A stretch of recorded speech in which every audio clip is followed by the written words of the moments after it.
prochain sera le dimanche des Pâques. Nous allons donc avoir un service de Sainte-Seine. Le dimanche prochain sera un dimanche de Pâques. Nous aurons un service de Sainte-Seine. Nous allons préparer la table du Seigneur. Préparons nos cœurs à ça. Donc, comme aujourd'hui c'est le dimanche des rameaux, allons dans Luc, chapitre 19. Luc, chapitre 19. Nous allons commencer au verset 29. 29 à 40. Luc, chapitre 19, 29 à 40. Ce texte parle de l'entrée de Jésus à Jérusalem comme roi, et qu'on l'accueille avec des chants et bien évidemment des vêtements et des rameaux. Luc, chapitre 19, verset 29. Lorsqu'il approcha des Bethphagée et des Béthanie vers la montagne appelée montagne des Oliviers, Jésus envoya 2 de ses disciples en disant: allez au village qui est en face. Quand vous y serez entrés, vous trouverez un anneau attaché sur lequel aucun homme ne s'est jamais assis. Détachez-le et amenez-le.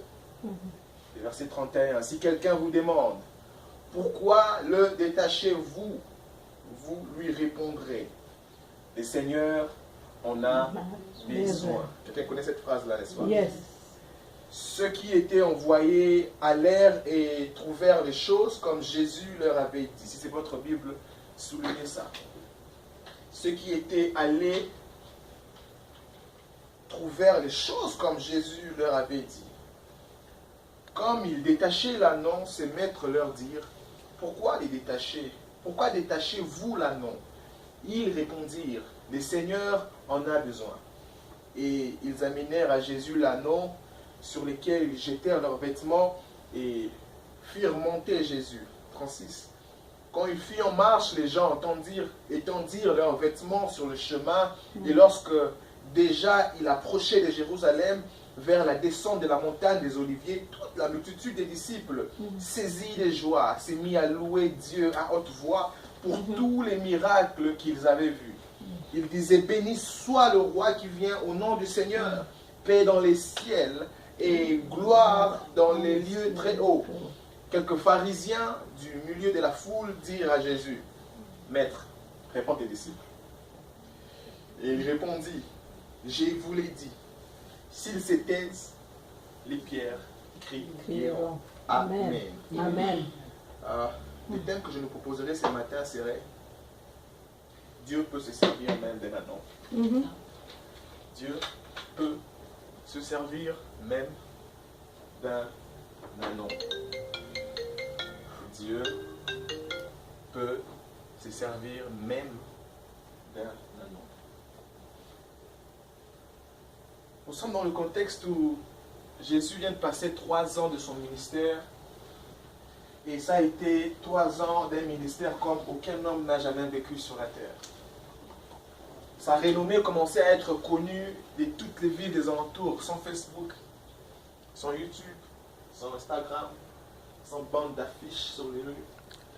La renommée de Jésus s'est propagée certainement de bouche à l'oreille. Les gens ne cessaient de dire ce qu'ils ont vu et entendu Jésus faire.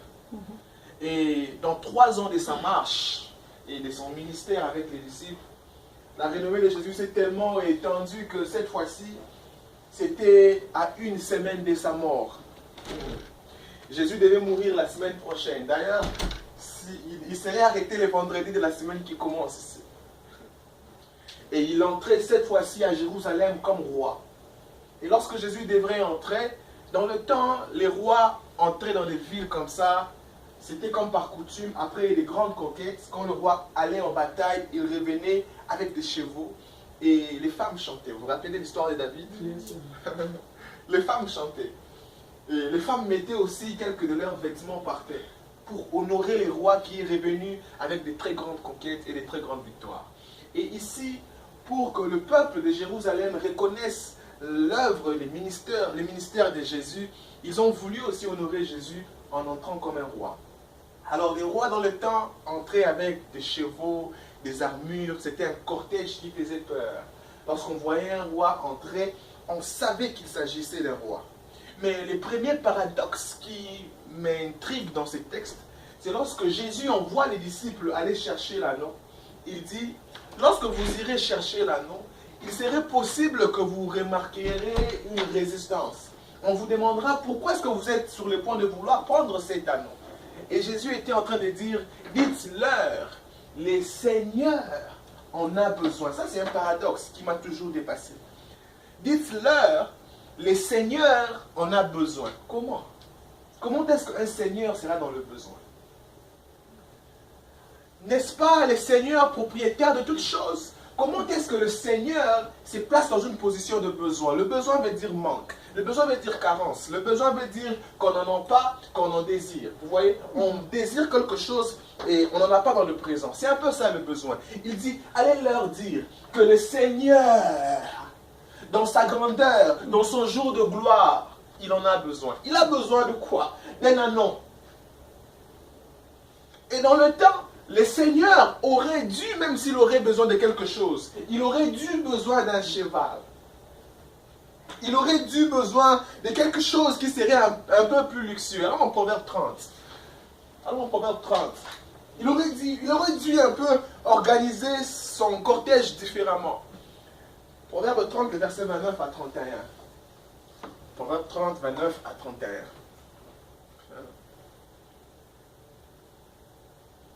Vous vous rappelez, nous avions lu ça les jeudis, on parlait des trois choses. L'homme de Proverbe ici continue encore à parler des trois choses. Il dit il y a trois choses, mais il y a quatre. Je serai en train de lire avec lui, c'est bon. Il y en a trois qui ont une belle allure et quatre qui ont une belle démarche.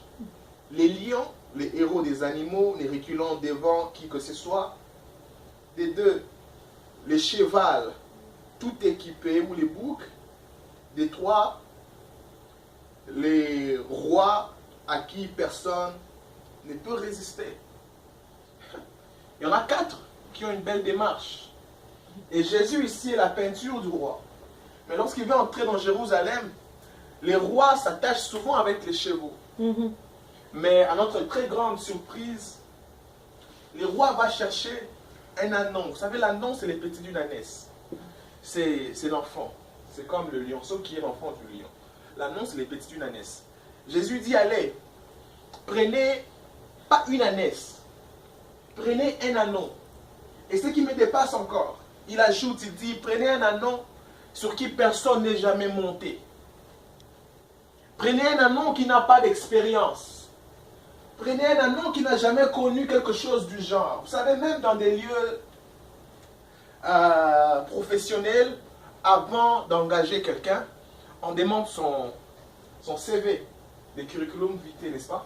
On demande son résumé pour se rendre compte qu'il sera au moins capable de supporter la charge qu'on est en train de lui présenter. Seras-tu capable d'accomplir cette œuvre? Seras-tu capable de servir comme nous attendons de toi?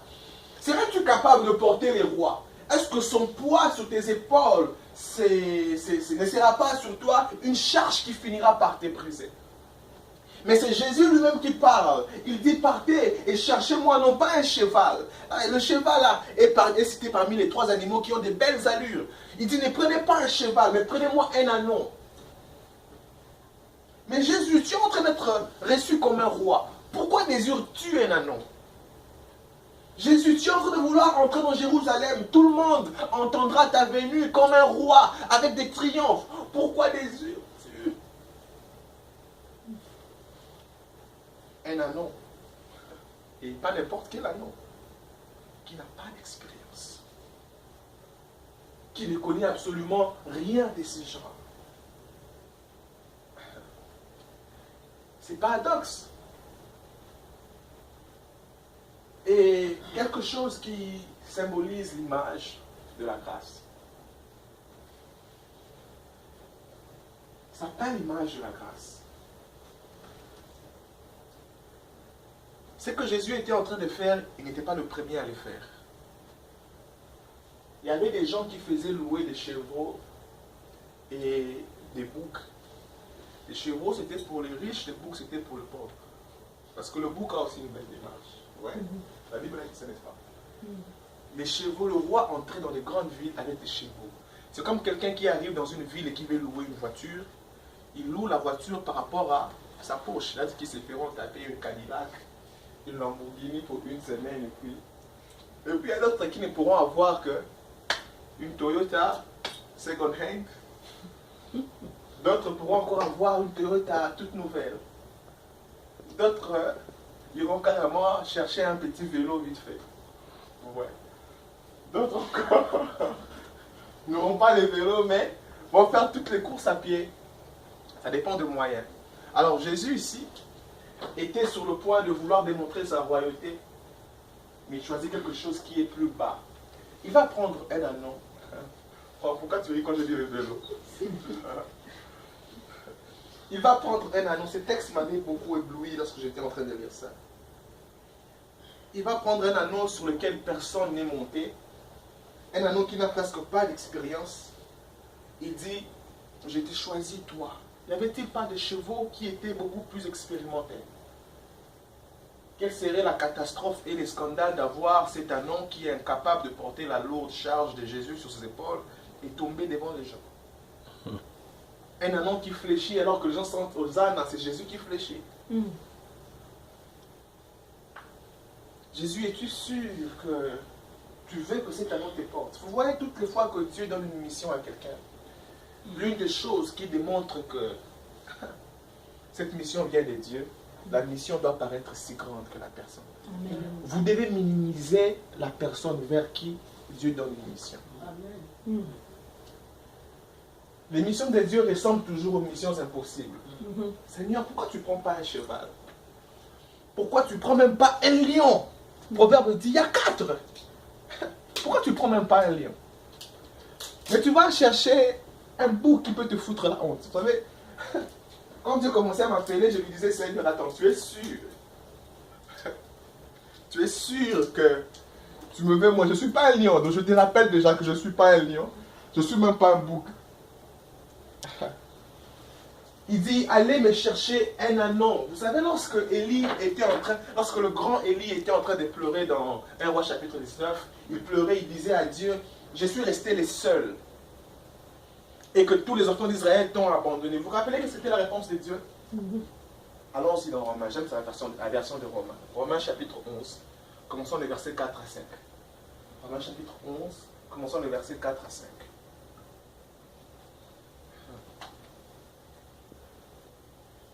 Le verset 4 à 5. Mais quelle réponse Dieu lui fait-il? Je me suis réservé 7000 hommes. Vous savez, les prophètes de Baal, il y en avait 4000. Mais Dieu était en train d'annoncer ici à Élie qu'il s'était réservé 7000 hommes qui n'ont point fléchi les genoux devant le roi des Baal, devant le prophète des Baal. De même, aussi dans le temps présent ici continue jusqu'à présent. C'est jusqu'à maintenant. Le temps présent là, c'est jusqu'actuellement. Ça continue. Il dit, de même, dans le temps présent, il y a un reste. Selon l'élection de quoi? Selon l'élection de la grâce. Vous savez, dans la multitude de choix que Dieu a à faire, Dieu ne fait pas le choix se basant sur l'expertise, sur l'expérience, sur la maîtrise. L'élection de Dieu se base d'abord sur la grâce.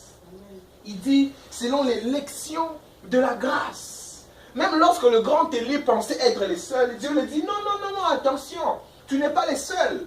Même lorsque le grand prophète Élie pensait que le prophète des Baal était plus nombreux, il dit, non, attention, j'en ai 7000, à peu près le double. Vous savez, nous sommes dans le temps où les gens pensent qu'il y a beaucoup plus de faux prophètes ou de faux pasteurs. Les gens pensent que les églises sont beaucoup plus fausses. Les gens n'aiment plus aller dans les églises. Ah, ils sont tous Dieu dit non, non, non, attention, Élie, ne tombe pas dans ces pièges-là. Même le grand Élie disait, j'étais les seuls. Dieu lui dit non, non, non, non, attention. Il y a le double de toi. Les doubles de ceux qui n'ont jamais fléchi. Les doubles de ceux qui sont purs. Et l'apôtre Paul continue en disant, il dit cette élection-là, c'est fait en se basant sur la grâce. Il appelle élection de la grâce. En disant que ça ne se passe pas sur la volonté d'un homme ou que ça ne se passe pas sur les désirs d'un homme. C'est Dieu qui fait ces choix-là. C'est Dieu qui pointe. Qui pouvait penser à un anneau dans un village Qui pouvait penser de lui? Mais de là où Dieu était, Dieu disait, partez dans ce village, vous verrez un anon. Il y a des ânesses, mais Dieu descend, il dit un anon. Ce matin, Dieu m'a envoyé de parler en disant à quelqu'un que Dieu peut se servir même d'un anon. Même d'un anon. Nous allons voir bientôt c'est quoi un anon, c'est qui un anon. Même d'un anon. L'apôtre Paul qui est en train de parler ici, il avait compris que lui aussi faisait partie des anons. Lorsque Dieu lui est apparu, des gens n'arrivaient pas à croire que l'apôtre Paul était apôtre.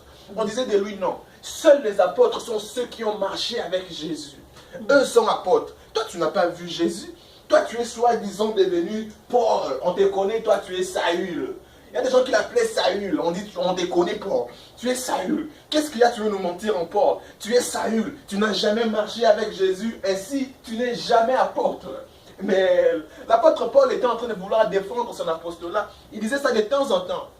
Dans plusieurs introductions des livres. Dans 1 Corinthiens 1, par exemple.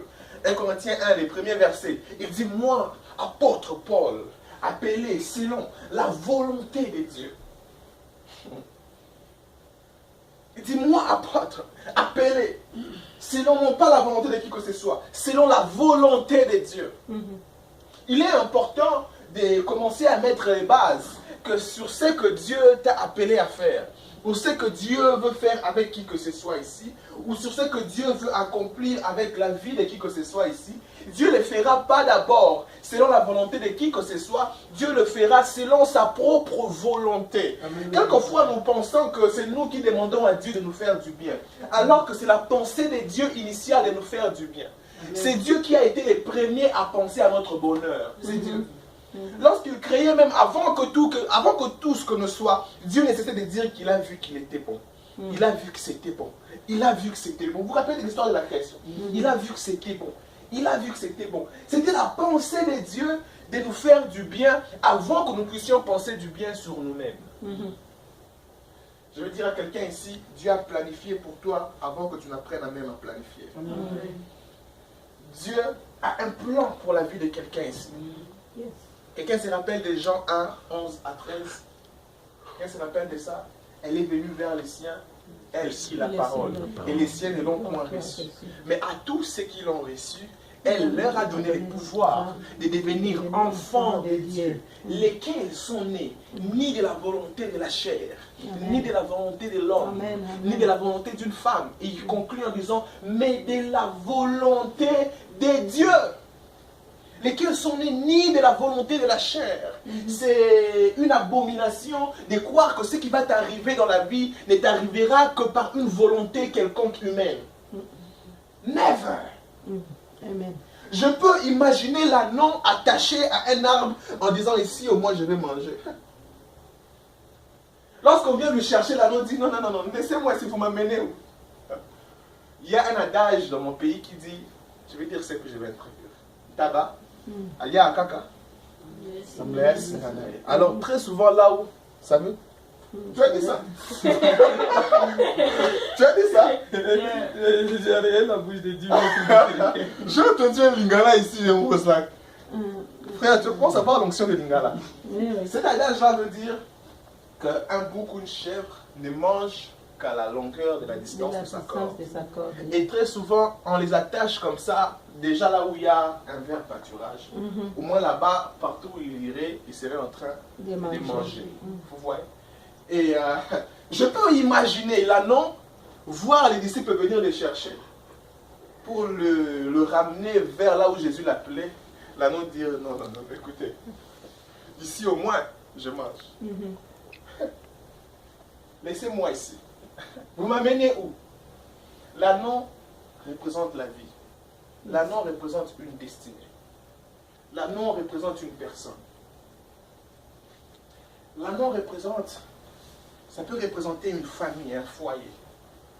L'ânon peut représenter une église comme celle-ci, un ministère.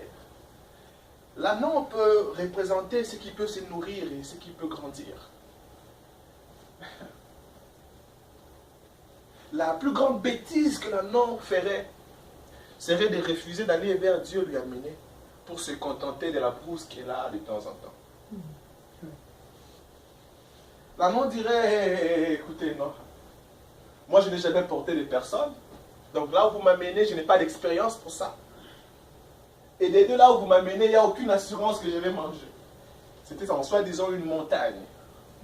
Et la montagne, quelqu'un connaît l'histoire de la chèvre de M. Séguer. Dans les montagnes, là-bas, il y a des loups, il paraîtrait. Des loups ravisseurs qui raccourcissent la vie des chèvres et des ânons et des montagnes. L'ânon se sentirait beaucoup plus en sécurité là où elle était que là où elle devrait être. Je peux voir l'ânon si elle pouvait parler et dire non, écoute, Seigneur, laisse-moi ces choses. Laisse-moi ici, je suis tranquille. Au moins ici, je mange. Au moins ici, je rumine. Au moins ici, je bois. Au moins ici, je suis à l'aise. Mais je vous rassure que ce serait la plus grande bêtise de la vie de l'ânon. L'ânon qui n'a pas la perspective du futur va peut-être rester là-bas et puis un jour être égorgé à la Pâque ou un 1er janvier. Parce qu'elle n'a pas la perspective du futur. L'ânon qui n'a pas la perspective du futur mourra vite. Vite alors. L'ânon, tu ne sais pas où on t'amène. C'est vrai que tu n'es pas habitué à ce genre de circonstances. C'est vrai que ceux de ta race et de ta classe n'ont jamais atteint ces standards-là. C'est vrai que ceux qui te ressemblent, ceux dont tu as connu, n'ont jamais eu une histoire selon laquelle Dieu est en train de terminer. C'est vrai.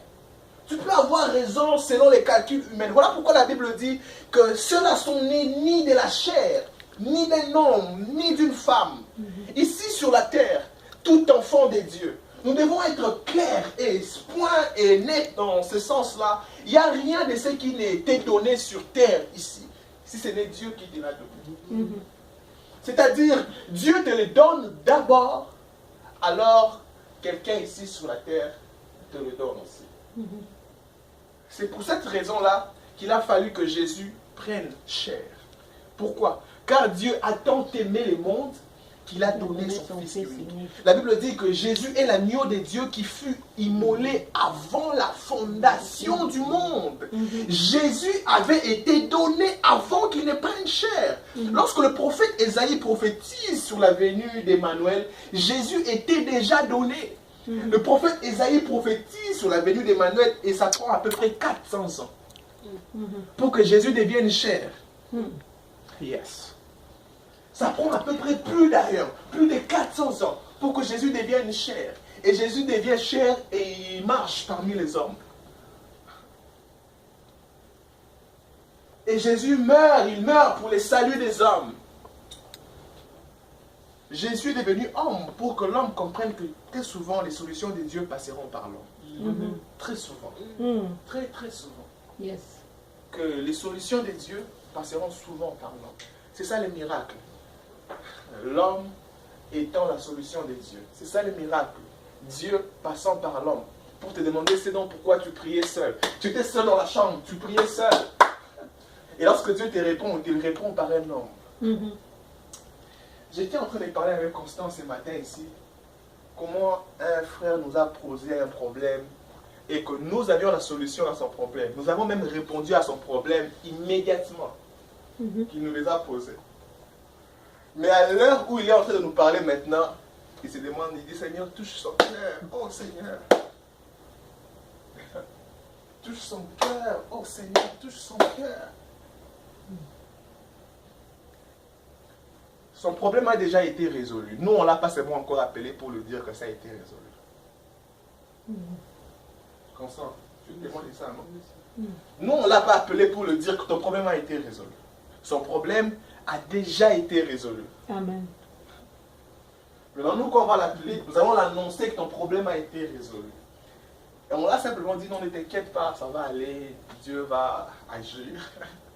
Dieu, d'autres personnes s'arrêtent seulement là-bas, Dieu va agir, mais ils ne comprennent pas que Dieu doit agir par eux. Yes. Dieu va agir, Dieu va.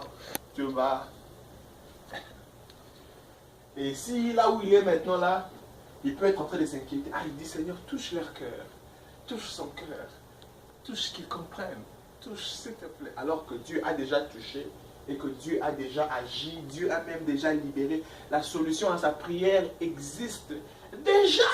Amen.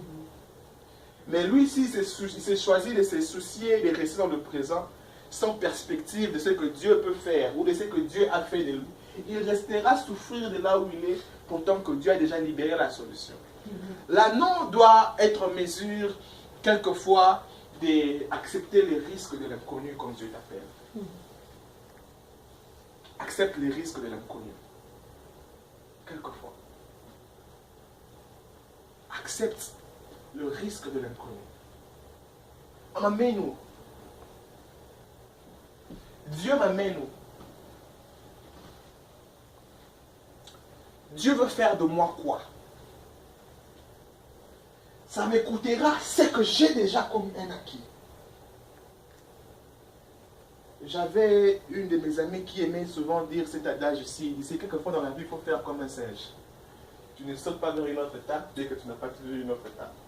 Dès que tu n'as pas touché une autre étape. Mais quelquefois dans la vie avec Jésus ou avec Dieu, tu laisses l'autre étape pour sauter vers l'inconnu. Quelquefois. Parce que si l'annon devait s'attacher à l'étape à laquelle elle était attachée déjà, elle dirait, mais vous m'amenez où? Ici je mange. Ici je bois. Ici on prend soin de moi. Mais qui sait si on prend soin de toi comme à la PMU? Nourrissez le bouc pour que le bouc te nourrisse plus tard. Qui sait? Qui sait pourquoi on te nourrit tant comme ça? Qui sait? Est-ce que je parle à quelqu'un? Est-ce que je parle à quelqu'un? Yes, yes. L'annon doit être en mesure de se jeter dans l'inconnu de Dieu.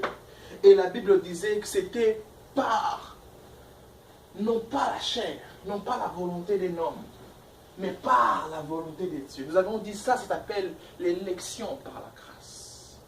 L'apôtre Paul dit encore un texte qui m'éblouit, non, 1 Corinthiens, qui m'éblouit fort. 1 Corinthiens, chapitre 1, toujours, le verset 26 à 29. Je vais lire avec parole de vie. 1 Corinthiens, chapitre 26, chapitre 1, le verset 26 à 29. Je vais lire avec parole de vie. Parole de vie c'était super. C'était bon. C'était bon. Considérez donc, frères et sœurs, la situation dans laquelle Dieu nous a appelés à lui. Il continue en disant, on ne trouve point parmi vous. Il dit, on ne trouve parmi vous que peu de sages, selon les critères humains. Peu de personnalités influentes. Peu de membres de la haute société. Non. Dieu a choisi ce que le monde considère comme une folie pour confondre les sages. Et il a choisi ce qui est faible pour couvrir les hontes, les puissants.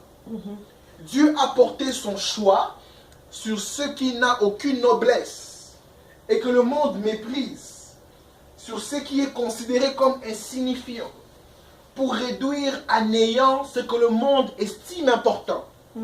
Ainsi, aucune créature ne pourra se vanter devant Dieu. Il dit, il y a au milieu de vous pas beaucoup de sages. Si vous voyez quelqu'un, si vous voyez Dieu se servir de quelqu'un dans la sagesse, c'est qu'il n'est pas trop sage. Les hommes qui manifestent la puissance de Dieu ne sont pas puissants. Yeah. Ils ne sont pas puissants. Yeah. Ils ne sont pas. Vous voyez Samson? Il était puissant. Mais vous voyez comment il était très faible. Yes, sir. Samson avait fait l'erreur de montrer où se trouvait sa force. Sa force, c'était Dieu. Ce n'était pas ses cheveux. Sa force, c'était Dieu. Maintenant, Dieu avait choisi de placer sa force dans ses cheveux. Sa force, c'était Dieu. Lui-même n'était pas fort. Et on doute fort, les commentateurs doutent fort que Samson devait avoir des biceps. Il n'en avait presque pas. Il était un homme de la même nature que nous. Voilà pourquoi ces gens-là ne pouvaient pas imaginer d'où est-ce que lui venaient ses forces. S'il avait l'air d'être fort, on comprendrait qu'il s'entraînait beaucoup, comme Goliath. C'était un homme de guerre dès son jeune âge. Mais Samson n'avait pas la carrure d'être un homme fort. Il était un homme ordinaire. Mais un homme ordinaire dans lequel Dieu a placé quelque chose d'extraordinaire. Les personnes qui démontrent beaucoup la gloire de Dieu ne sont pas quelquefois autant glorieux. On connaît ça, il dit de la poussière, tu ramasses les indigents, tu les élèves pour leur faire asseoir avec des grands. Posez la question à la biographie de la plupart des hommes qui ont bouleversé le monde. Ils vous diront d'où est-ce qu'ils sont nés. Ils vous diront comment est-ce qu'ils ont commencé. Les grandes choses commencent comme des choses insignifiantes. Les grandes choses sont souvent comme des annons. Dans des grands villages enfermés quelque part. Les grandes choses sont souvent comme ça. Voilà pourquoi la plupart des gens comme ça même se trompent. Parce que lorsqu'ils veulent s'engager dans quelque chose, ils choisissent quelque chose qui brille déjà. Ils choisissent quelque chose qui éclate déjà, qui explose déjà. J'entendais quelqu'un qui me disait, moi je ne peux pas aller dans l'église où les pasteurs c'est un Africain. Je ne peux pas aller dans l'église où les pasteurs c'est un... Je ne peux pas aller là-bas. Et je te prie, moi je vais aller à Porthouse. Je vais aller chez T.D. Jakes et dire voilà. Tu es ignorant de ce que tu es en train de dire. T.D. Jakes c'est là, ça fait combien d'années? Il est plus de 30 ans du ministère. Ce que T.D. Jakes a bâti là, ça lui a pris 30 ans. Pose la question aux gens qui étaient là dans le début de T.D. Jakes. Va poser la question. Tu connais maintenant Porterhouse. Va poser la question aux gens qui étaient à Porterhouse quand ça a commencé. Va leur poser la question. Va. Quel est ce grand ministère que tu connais là? Va. Et si toi tu étais là en ces temps-là, tu n'allais pas partir là-bas. Dieu cache de grandes choses dans la petitesse. C'est ça. Pour confondre les sages. Moi, je ne peux pas aller dans... What? Oh non, moi j'aime seulement... Tu aimes les églises où il y a d'autres personnes qui ont déjà travaillé. You don't like working. You are lazy. That's the word for you. You are lazy. And then you are selfish. Tu ne veux pas travailler, tu veux que quelqu'un d'autre travaille pour toi. Tu veux là où il y a des gens qui se sont sacrifiés, il y a des gens qui ont tout donné. Oh non, l'église des Blancs, on donne la nourriture aux gens. Tu es selfish. Tu es selfish. Quand est-ce que toi tu vas commencer à donner aussi la nourriture aux gens? Oh non, moi je donne $1 pour l'offrande. Tu es selfish. Voilà pourquoi toutes ces choses-là que tu aimes tournent. C'est mon tour de qui autour de toi. Toi tu fais quoi pour qui? Il y a des gens comme ça qui quand ils sont vieux, oh toi tu ne respectes pas tes vieux, tu ne donnes rien à tes vieux.